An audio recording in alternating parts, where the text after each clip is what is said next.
Hello.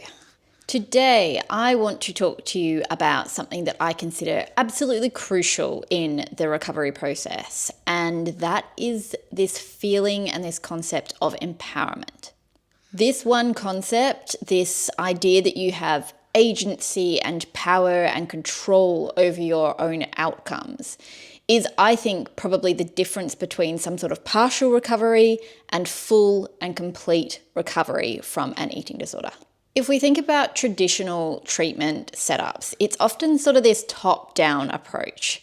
There is the clinician or the specialist who is treating the patient.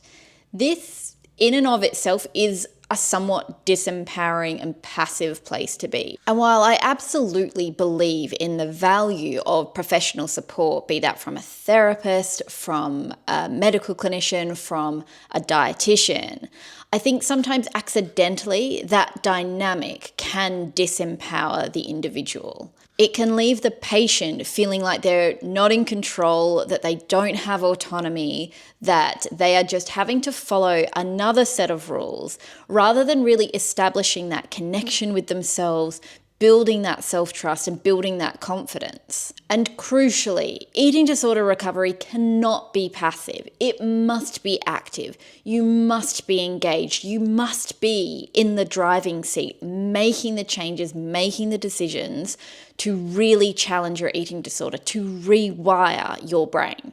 So what do I mean by empowerment? Well, by definition, it is being given the power or the authority to do something. And in the case of eating disorder recovery, real recovery we're talking about here, you have to be the one to give yourself that permission or that power or that authority. This is not about that permission or that power coming from someone else. You have to take ownership of that, and you have to be the one driving your recovery forward. It's about learning to give yourself permission in recovery. That is permission to eat the foods that your eating disorder doesn't want you to, permission to rest, permission to break all of your rules. And here's the important bit. You have to follow through with that permission with actions. Your body and your brain will not learn that you've got permission just by thinking that you do. It is no good to give yourself permission to eat that chocolate if you never eat the chocolate. Because if that permission only comes from external sources, your therapist, your partner, a YouTube video, then it's really not building that muscle of self-empowerment.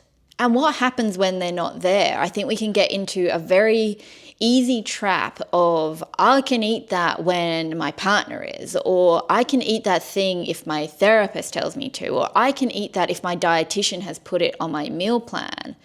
But that is quite a different thing to owning it and saying, I can eat this because I'm choosing to. I'm choosing to do this for my own recovery. I'm choosing to do this to go against the voice in my head. I am choosing this for the life that I want to live.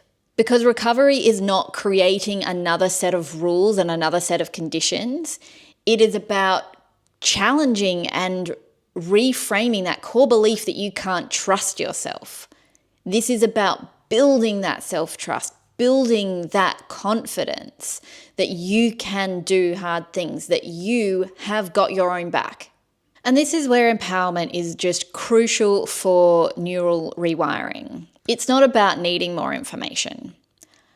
If you're anything like me, you could probably write a book on eating disorder recovery.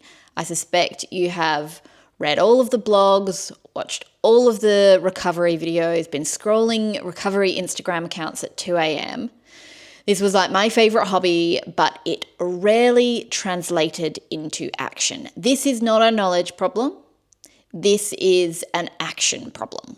It is about having that confidence and that self-trust that you can do the difficult and challenging pro-recovery actions. You need to have that empowerment to say, yes, I can do this. I have autonomy over the choices that I'm going to make, and I'm going to make the ones that are boldly in the opposite direction to my eating disorder. And I think it's also important to say that You are the expert in your eating disorder. Yes, there are plenty of similarities between them, but your rules and your behaviors and your thought patterns, they are so unique that no meal plan, no doctor, no clinician, no coach will ever be able to understand exactly the intricacies of your own set of rules. So this is why empowerment is so important. You have to be the one to challenge all of those rules, to challenge all of those behaviors, to challenge all of those thoughts in order to rewire and reach a place of full freedom.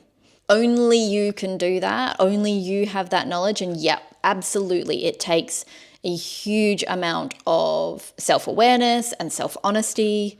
And importantly, while it is you who has to make the decisions, take the actions, sit in the distress and the uncomfortable emotions, you don't have to do this alone. I'm not saying that empowerment means that you don't need support. As a recovery coach, my role is not to tell you what to do and hope that you comply. It is to help you build that internal muscle, to be able to come back to yourself, to be able to trust yourself, and to be able to see that you have got the ability to follow through with all of the actions that you already know are entirely necessary for your recovery. And one of the best things about this approach and this idea of being able to build that self-confidence and that self-trust and that ability to self-support is that it's not just a recovery thing. Like, this is a skill that stays with you for life. The